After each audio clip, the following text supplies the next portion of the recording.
Hello, જય શ્રી કૃષ્ણ. તમારું સ્વાગત છે મારા કિચનમાં.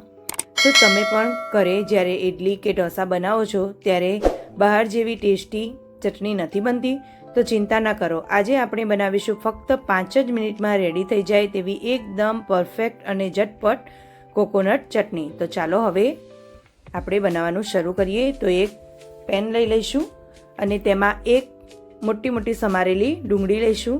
તેની સાથે 8 થી 10 કળી લસણ લઈશું, અડધો ઇંચ જેટલી આંબલી અને 3 થી 4 સૂકા લાલ મરચાં અને અડધાથી ઉપર થોડું ટોપરો લઈ લઈશું. હવે આ બધું જ મીડિયમ ફ્લેમ પર આપણે સાંતળવાનું છે. જ્યાં સુધી તેનો આજુબાજુનો કલર ચેન્જ ન થઈ જાય ત્યાં સુધી સાંતળીશું. થોડું સંતળાઈ ગયું છે. હવે ગેસ બંધ કરી લઈશું અને તેમાં અડધો કપ જેટલી દાળિયા આપણે એડ કરીશું. હવે દાળિયાને પણ થોડીવાર સાંતળી લઈશું જેથી તે પણ ગરમ થઈ જાય. હવે ઠંડુ થઈ જાય પછી તેને આપણે એક મિક્સર જારમાં લઈ લઈશું અને તેની સાથે અડધો કપ જેટલા શેકેલા સિંગદાણા લઈશું. હવે આમાં સ્વાદ અનુસાર મીઠું એડ કરીશું અને અડધી વાટકી જેટલું પાણી એડ કરીશું અને હવે સરસ એવી પેસ્ટ બનાવીને તૈયાર કરી લઈશું. તો ખૂબ સરસ એવી ચટણી બનીને તૈયાર છે. તો ચાલો હવે તેને આપણે વઘાર કરી લઈએ.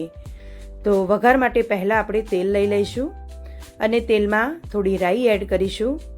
સાથે તેમાં લીમડાના પાન અને સૂકા લાલ મરચાં એડ કરીશું અને તમારે તલ એડ કરવા હોય તો તમે કરી શકો છો, તે ઓપ્શનલ છે.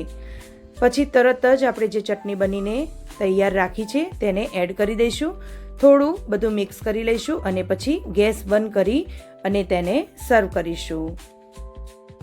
તો ફ્રેન્ડ્સ, તૈયાર છે આપણી એકદમ ટેસ્ટી અને instant South Indian style coconut ચટણી.